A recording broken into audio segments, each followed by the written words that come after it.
Hello friends, तो आज हम देखेंगे एक वुल्फ डॉग की कहानी जिसका बचपन बहुत मुश्किलों से भरा था और लाइफ उसे एक ऐसे एडवेंचर पर ले जाती है जहां वो 3 अलग अलग मालिकों का सामना करता है। तो ये कहानी अलास्का के जंगलों से शुरू होती है, जहां हम एक छोटे से पपी व्हाइट फैंग को देखते हैं। फैंग असल में डॉग और वुल्फ के एक हाइब्रिड प्रजाति है और जंगल में अपनी मॉम किची के साथ रहता है। फैंग को एडवेंचर और एक्साइटमेंट बहुत पसंद है और इसी वजह से वो कई बार खुद को मुसीबत में डाल लेता है। लेकिन फिलहाल उसके पास किची जैसी मॉम है जो अपने बेटे की बहुत केयर करती है और उसे सिखाती है कि जंगल में अकेले कैसे सरवाइव किया जाता है।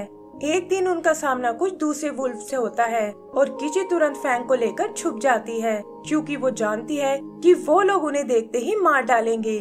जल्दी ही वहाँ स्नोफॉल होना शुरू हो जाता है और वो दोनों वापस अपनी केव में आ जाते हैं।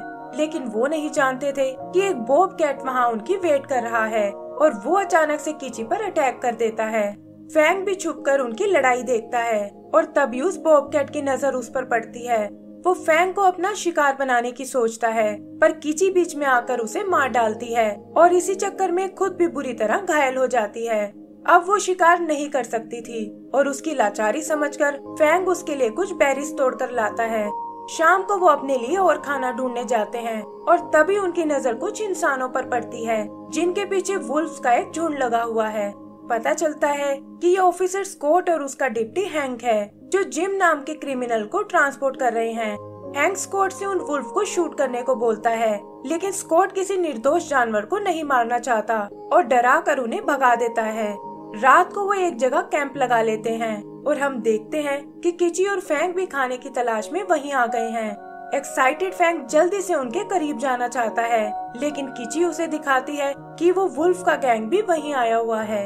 इधर जिम स्कॉट के नेचर का मजाक उड़ाता है और उसे वार्न करता है कि जल्दी ही मैं इस कैद से आजाद हो जाऊंगा और फिर तुम्हें मुझसे कोई नहीं बचा सकता। लेकिन स्कॉट को उसकी धमकी से कोई फर्क नहीं पड़ता। फिर हैंक अपने स्लेड डॉग्स को खाना देने जाता है और फैंग देखता है कि उसकी मॉम भी छुपकर उनके करीब चली गई है। हैंक भी उसे नोटिस करता है और उन्हें समझ नहीं आता कि आखिर ये घायल डॉग अकेले यहाँ क्या कर रही है। हैंक उसे उसकी तकलीफ से छुटकारा दिलाना चाहता है, लेकिन वो देखते हैं कि उसके साथ उसका एक पपी भी है जो देखने में किसी वुल्फ के जैसा है। स्कॉट तरस खाकर उन्हें कुछ खाने को देता है और यहाँ फैंग की नजर उसकी चमकती हुई बेल्ट पर पड़ती है। फिर वो खाना लेकर वहाँ से चले जाते हैं, लेकिन देखते हैं कि वुल्फ उनके पीछे लगे हुए हैं। तब किची उस खाने को दूर उछाल देती है और उनका ध्यान भटकते ही वो वहाँ से गायब हो जाते हैं। फैंग की हालत देखकर किची को बहुत दुख होता है, लेकिन वो जानती है कि इस वक्त वो उसके लिए कुछ नहीं कर सकती और रात को उन्हें भूखे पेट सोना पड़ता है। सुबह उन्हें नेटिव इंडियंस का एक कबीला दिखाई देता है जहाँ एक लेडी अपने डॉग्स को खाना दे रही है और ये दोनों भी उन्हीं की ओर बढ़ने लगते हैं। वुल्फ समझकर एक आदमी उन्हें शूट करने की सोचता है, लेकिन कबीले का लीडर ग्रे उसे रोक लेता है और कहता है कि ये तो मेरी खोई हुई डॉग किची है जो अपने टाइम की सबसे तेज स्लेड डॉग थी। उसके आदमी को लगता है कि घायल होने की वजह से वो किसी काम की नहीं है, लेकिन ग्रे को किची पर बहुत भरोसा होता है। तभी उनकी नजर फैंग पर पड़ती है और ग्रे कहता है कि ये एक दिन दुनिया का सबसे अच्छा स्लेड डॉग बनेगा।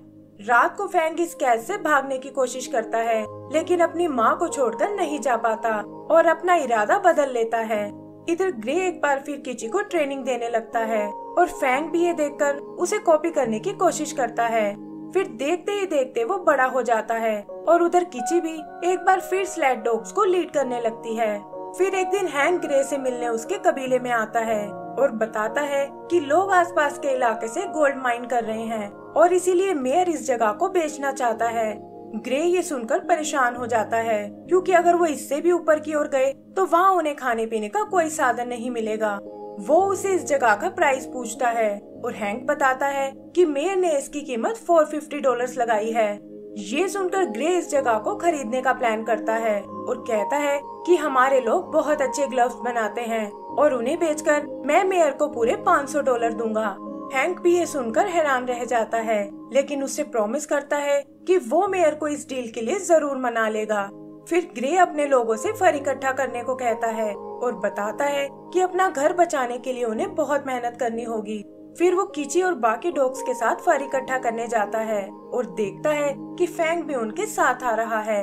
रात को उससे मिलने एक विलियम नाम का आदमी आता है और कहता है कि तुम हमारे इलाके में शिकार नहीं कर सकते।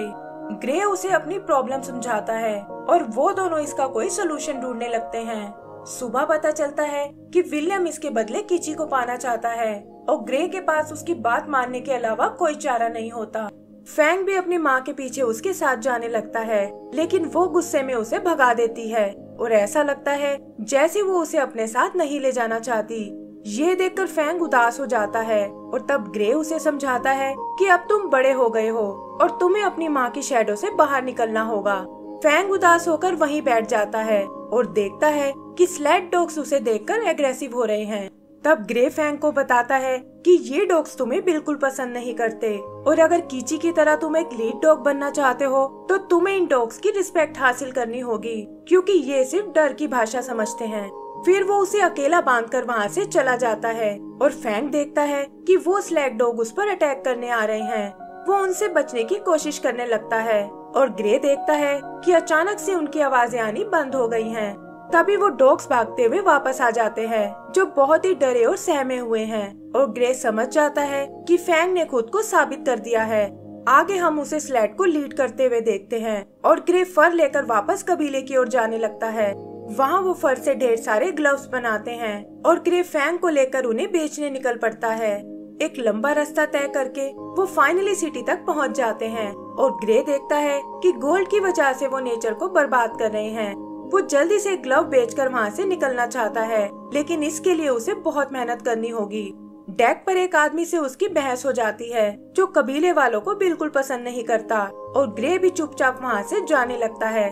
तभी भीड़ से एक स्मिथ नाम का आदमी बाहर आता है, जिसे डॉग फाइट्स में बहुत इंटरेस्ट है और वो उस अकड़ू आदमी से ग्रे को सबक सिखाने को कहता है। ये सुनकर वो आदमी अपने डॉग को ग्रे पर अटैक करने को बोलता है, लेकिन एंड टाइम पर फैंग बीच में आ जाता है।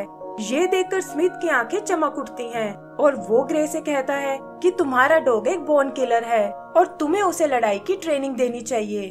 ग्रे उसमें कोई इंटरेस्ट नहीं दिखाता, लेकिन स्मिथ भी उसका पीछा नहीं छोड़ता और उसे ऑफर देता है कि मैं तुम्हारे इस डॉग को खरीदना चाहता हूँ। ग्रे इसके लिए मना कर देता है और उसे बताता है कि हम लोग यहाँ बस ग्लव बेचने आए हैं ताकि $500 देकर अपनी जमीन बचा सके। तब स्मिथ उसे बताता है कि यहाँ के लोगों के पास पहले ही बहुत से ग्लव्स हैं और तुम्हें यहाँ सिवाय निराशा के कुछ नहीं मिलेगा। वो उसे फैंग के बदले $500 का ऑफर देता है, लेकिन ग्रे उसे धकेलकर वहाँ से निकल जाता है। स्मिथ इस बात से चिढ़ जाता है और कहता है कि मैं इतनी जल्दी हार नहीं मानूंगा। ग्रे एक होटल में रात होने का वेट करता है, क्योंकि वो जानता है कि ठंड में उसके ग्लव्स ज्यादा अच्छे से बिकेंगे। फिर देर रात वो दोनों मार्केट में जाते हैं, जहां लोगों को उनका प्रोडक्ट बहुत पसंद आता है और ग्रे के पास काफी पैसे जमा हो जाते हैं। स्मिथ भी अपने साथी कर्टिस के साथ उसे नोटिस करता है और कहता है कि अब मैं इसे अच्छा सबक सिखाऊंगा। वो बहाने से ग्रे के पास एक ग्लव खरीदने जाता है और देखता है कि उसने सारे पैसे एक पर्स में रखे हुए हैं। फिर वो कर्टिस को इशारा करता है और वो धोखे से ग्रे के पर्स को चुरा लेता है।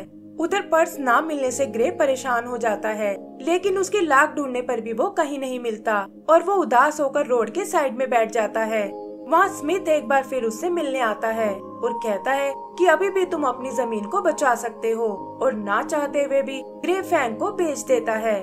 स्मिथ और कर्टिस उसे अपने साथ ले जाते हैं, जहाँ कर्टिस एक स्टिक से उसे बहुत मारता है और कहता है कि अब से ये स्टिक को देखकर तुम्हारी हर बात मानेगा। आगे हम स्मिथ को उसे डॉग फाइट में ले जाते हुए देखते हैं, जहाँ कोई दूसरा डॉग उसके आगे नहीं टिक पाता और जल्दी ही फैंग वहाँ का फेवरेट बन जाता है। स्मिथ उसकी मदद से बहुत पैसा कमाता है और लोग फैंग को टेरर ऑफ यूकोन बुलाने लगते हैं।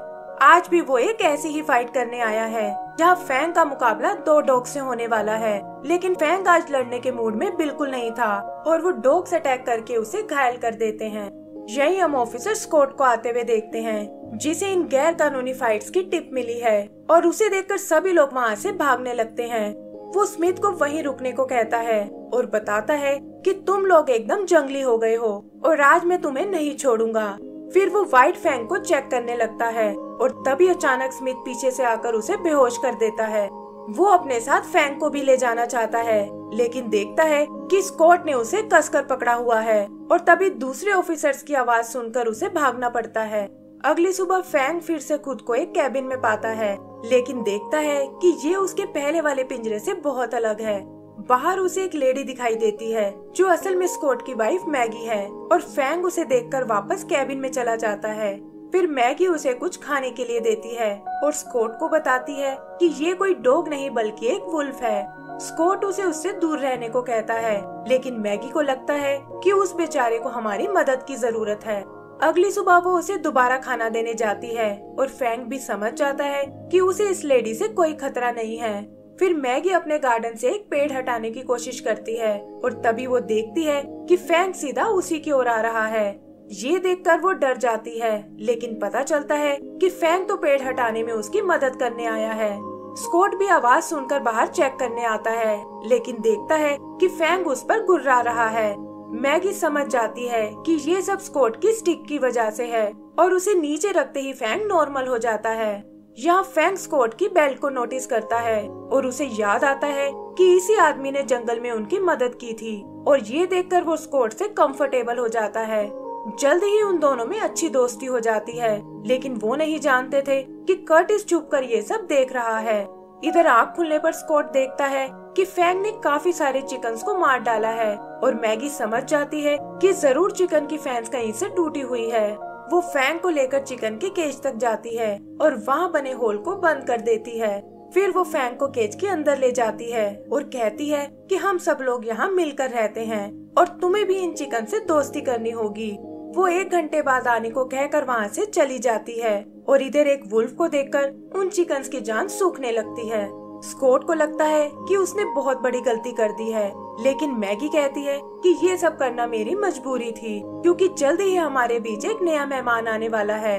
ये सुनकर स्कॉट बहुत खुश होता है और उसे बताता है कि मैंने भी अपनी जॉब से रिजाइन कर दिया है और अब हम मेरे भाई के पास कैलिफोर्निया जाने वाले हैं ताकि फार्मिंग करके अपनी लाइफ आसानी से गुजार सके।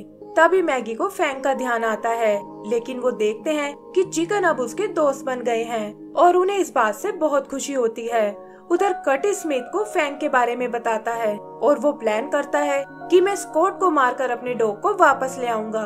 कर्टिस एक पुलिस वाले के पंगे में नहीं पड़ना चाहता, और तब स्मिथ उसे बताता है कि ये काम तुम नहीं बल्कि कोई और करने वाला है, और वो भी हमारी तरह स्कॉट से बहुत नफरत करता है। आगे हम उन्हें एक पुराने वेयर हाउस में देखते हैं और पता चलता है कि ये यहाँ उस क्रिमिनल जिम से मिलने आए हैं जिसे स्कॉट ने जेल पहुँचाया था। इधर स्कॉट और मैगी वहाँ से निकलने की तैयारी करते हैं और स्कॉट देखता है कि फैंग हमेशा की तरह सामने बनी हिल्स को देख रहा है। वो उसे भी अपने नए एडवेंचर के बारे में बताता है और कहता है कि तुम भी हमारे साथ वहाँ बहुत खुश रहोगे, लेकिन फैंग के मन में तो शायद कुछ और ही चल रहा था। फिर स्कॉट वहाँ से घर की ओर वापस जाने लगता है और तभी उसे सबक सिखाने जिम वहाँ आता है और कहता है कि आज मेरा बदला पूरा हो जाएगा। लेकिन इससे पहले कि वो स्कॉट को हिट कर पाए, फैंग वहाँ आकर उसे दबोच लेता है और जिम दर्द से चीखने लगता है। वो स्कॉट से इसे रोकने की भीख मांगता है और स्कॉट उसे एक जोरदार पंच देता है। फिर वो लोग जल्दी से वापस घर आते हैं और पता चलता है कि स्मिथ वहाँ उनका वेट कर रहा है। स्कॉट उसे सबक सिखाने की सोचता है, लेकिन देखता है कि कर्टिस ने मैगी को बंदी बनाया हुआ है और वो उसके बदले फैंग को उनके हवाले करने को कहते हैं। फैंग भी स्टिक के डर से उनकी कोई मदद नहीं कर पाता और स्मिथ स्कॉट को मारने आगे बढ़ता है। तभी अचानक फैंग उसकी स्टिक को छीनकर उसे तोड़ डालता है और मैगी भी खुद को कर्टिस से आजाद करा लेती है। स्कॉट कर्टिस को रोकने में लग जाता है और उधर स्मिथ भागता हुआ फैंग के कैबिन में जा पहुंचता है। फैंग उसे मारने आगे बढ़ता है, लेकिन मैगी एंड टाइम पर आकर उसे रोक लेती है और फैंग वहाँ से बाहर चला जाता है। आगे हम देखते हैं कि बाकी ऑफिसर्स ने आकर उन्हें पकड़ लिया है और स्कॉट भी अपनी फैमिली के साथ वहाँ से निकल जाता है। मैगी नोटिस करती है कि फैंग का सारा ध्यान सामने वाली हिल्स में ही लगा हुआ है और वो समझ जाते हैं कि ये इस जगह को छोड़कर नहीं जाना चाहता। ये देखकर वो लोग उसे आजाद कर देते हैं और कहते हैं कि तुम अपनी पुरानी लाइफ में वापस जा सकते हो। फैंग भी आंखों ही आंखों में उनका शुक्रिया अदा करता है और भागते हुए वापस जंगल की ओर चला जाता है। एक जगह आकर वो जोर से हाउल करता है, जिसकी आवाज उसके कबीले तक भी पहुंच जाती है और ग्रेस समझ जाता है कि फैंग अपने घर वापस आ रहा है। फिर हम विलियम और उसकी मॉम किची को देखते हैं और वो भी अपने बेटे की आवाज सुनकर खुश हो जाती है। एंड में फैंग वापस अपने लोगों की ओर निकल जाता है और इसी के साथ हमारी ये मूवी भी खत्म हो जाती है। तो दोस्तों, अगर आपको ये मूवी पसंद आई हो तो प्लीज हमें लाइक एंड सब्सक्राइब करना ना भूलें। Thank you.